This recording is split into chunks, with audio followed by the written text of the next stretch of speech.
Soy Ana Vallabriga, formadora literaria y escritora con David Zaplana de novelas de misterio. Bienvenidos a mi podcast. Cada domingo abordaré un tema relacionado con la literatura pasada y presente, dudas, géneros, libros de referencia, autores emblemáticos y temas de actualidad. Si eres escritor o lector, si quieres refrescar, profundizar o aprender, tienes una cita todos los domingos. Piensa que un mal día siempre se puede convertir en un día de libros. Comenzamos. Hoy, en un día de libros, ¿cómo se escribe a cuatro manos?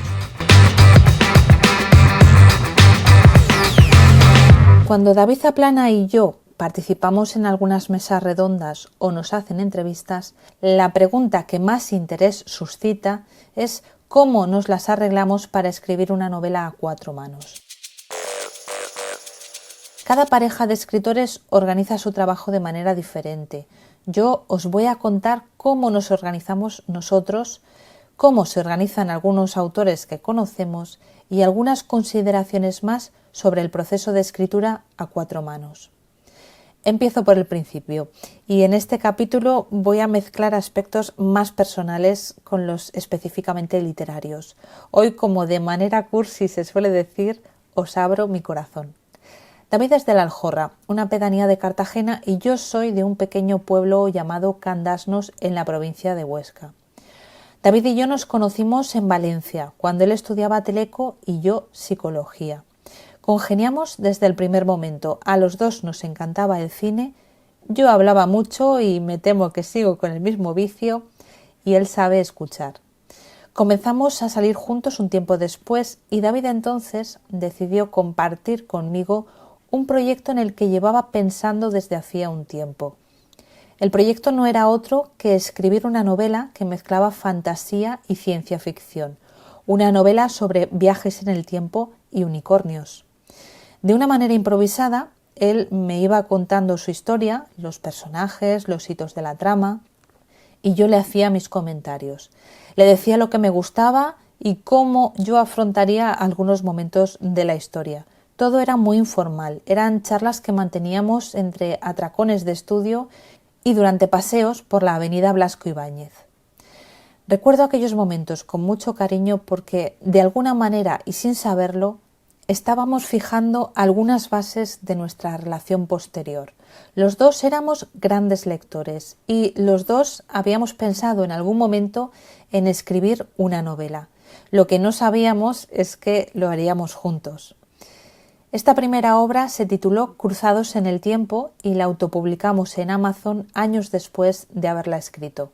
Pero la experiencia fue tan gratificante, a pesar de que no encontráramos editorial en ese momento para publicar la obra, que decidimos repetir. Por aquel entonces ya nos habíamos instalado en Cartagena. Ambos trabajábamos y teníamos que ser más efectivos a la hora de plantear nuestra siguiente obra. Es decir, sabíamos que había que dedicar un tiempo a preparar cómo íbamos a organizar nuestro trabajo para no perder energías por el camino. En nuestro caso, llegamos a la conclusión de que nuestro proceso de elaboración de una obra pasaba por varias fases. La primera y más larga es la de la tormenta de ideas. Aquí nos podemos pasar varios meses, perfectamente varios meses, hablando sobre lo que queremos tratar. Es decir, la idea base de la novela y también el tema que nos interesa, si es el paso a la madurez como en Tras el sol de Cartagena, o la comunicación en la pareja como en Morbo gótico, o hablamos sobre la construcción de la moral como ocurre en Ningún escocés verdadero, o sobre la violencia dentro de la familia como en La paradoja del bibliotecario ciego. Por supuesto, esta fase de tormenta de ideas incluye mucha documentación. Nos ponemos a leer libros sobre el tema como locos. Recuerdo que para documentarnos sobre la censura en el arte, cuando preparábamos Ningún escocés verdadero, estuvimos leyendo libros de arte y entrevistándonos con expertos en el tema. Solo una pequeña parte de toda esta documentación llegó a plasmarse en el libro.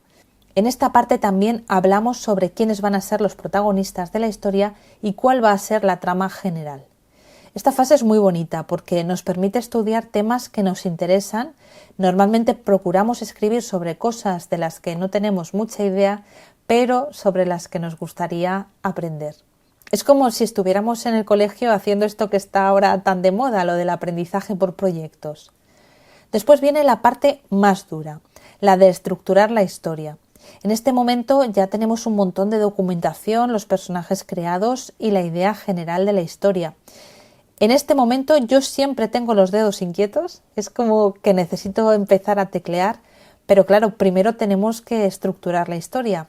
Dicen que hay escritores de brújula y escritores de mapa. Los de brújula son aquellos que tienen una idea más o menos clara del final de la historia y de algunos de los hitos por los que tiene que pasar el personaje, pero dejan a la improvisación el resto. Nosotros somos obviamente escritores de mapa, es decir, tenemos toda la historia estructurada antes de comenzar a escribir la primera palabra.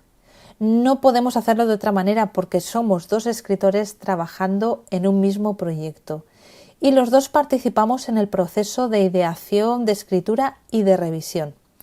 Como ocurre a la hora de escribir un guión de cine, realizamos una escaleta de la historia. Se trata de un esqueleto en el que vamos estableciendo lo que ocurre en cada uno de los capítulos. Normalmente nuestras historias tienen varios personajes principales, lo que les da una estructura más compleja y menos lineal. Lo que hacemos es repartirnos estos personajes y sus tramas. Con el esqueleto de la historia ya configurado, cosa que nos puede llevar también varios meses de pensar, finalmente comienza la tercera fase, la de escritura en sí. Esta tiene poco misterio y se basa fundamentalmente en la constancia. Finalmente llega la cuarta fase, la de revisión. Esta es quizás la más dura, ya que aquí hay que eliminar incongruencias y unificar el estilo. Aquí es donde solemos tener más problemas entre nosotros, muchas veces porque no estamos de acuerdo en cómo se ha planteado una escena o en cómo se ha resuelto una situación. Conocemos los casos de otros escritores que escriben a cuatro manos pero cuyas funciones en la historia son diferentes, es decir, entre los dos se documentan y establecen la estructura de la historia, pero solo uno de ellos la escribe.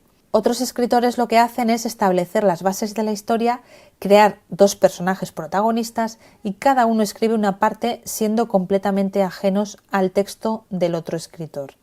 En nuestro caso, llevamos a cabo todo el proceso juntos, pero para poder hacerlo así es necesario tener una relación de mucha confianza y conocerse muy bien. Por eso, cuando alguien nos pide consejo para escribir a cuatro manos, yo solo puedo dar uno, que es dejar el ego a un lado y aprender a escuchar al otro. A David y a mí nos costó mucho hacer esto que he sintetizado en una simple frase. Es difícil asumir que un texto que te ha costado tanto trabajo llevar a cabo no convence al otro. Pero tanto David como yo quiere lo mejor para la novela, así que hay que exponer los argumentos y tenemos que entender que quizás nuestra idea se puede mejorar o que simplemente pues no tiene cabida en el libro. Honestamente creo que yo no sería capaz de escribir con otra persona que no fuera David, porque nuestra relación obviamente va más allá de la de simples escritores colaboradores. Nosotros no solo escribimos a cuatro manos, sino que, si me permitís la expresión, vivimos a cuatro manos. Entiendo que la curiosidad sobre cómo se puede escribir a cuatro manos nace de la idea de que la creación literaria es una respuesta a la necesidad intrínseca del escritor de expresar o compartir su mundo interior con el resto de los mortales. Por tanto, no es posible que dos autores habiten el mismo mundo interior. Eso sería un trastorno de personalidad o una paranoia compartida. Con esta premisa podemos llegar a dos conclusiones: que las obras que escribimos David y yo no son literatura, o que uno escribe y ambos firmamos. Nos llegaron a preguntar una vez si nuestro método literario de escritura consistía en que uno dictaba y el otro apuntaba. En otras artes es diferente. Nadie espera que una película sea creada por un único artista, aunque puedan darse casos. Para que una producción cinematográfica llegue a su fin, son necesarios muchos artistas trabajando juntos. Y no solo dos, el equipo está formado por uno o varios guionistas, uno o varios directores, uno o varios actores. Es decir, un equipo de artistas y de técnicos que comparten su visión sobre la obra y hacen sus aportaciones a la misma. Todo ello, eso sí, coordinado por él o los directores. También encontramos colaboraciones en otro tipo de artes. Muchos escultores, pintores, fotógrafos, bailarines, performers trabajan juntos para dar forma a una obra artística. Y vuelvo a la literatura. Cada escritor tiene su respuesta de por qué escribe. Algunos simplemente escriben para expresarse, estos son los menos. Los más lo hacemos para poder comunicarnos con los lectores y poder transmitir nuestras inquietudes o nuestros intereses. Entonces, si un escritor es capaz de compartir esas inquietudes con sus lectores, ¿no puede hacerlo un escritor con otro y llevar a cabo un mismo proyecto? Os aseguro que David y yo lo hemos conseguido. Si el podcast te ha gustado, me encantará que lo compartas en redes, que le des a me gusta, que dejes tus comentarios o que te suscribas a mi canal. Te espero el próximo domingo con un nuevo capítulo de Un Día de Libros.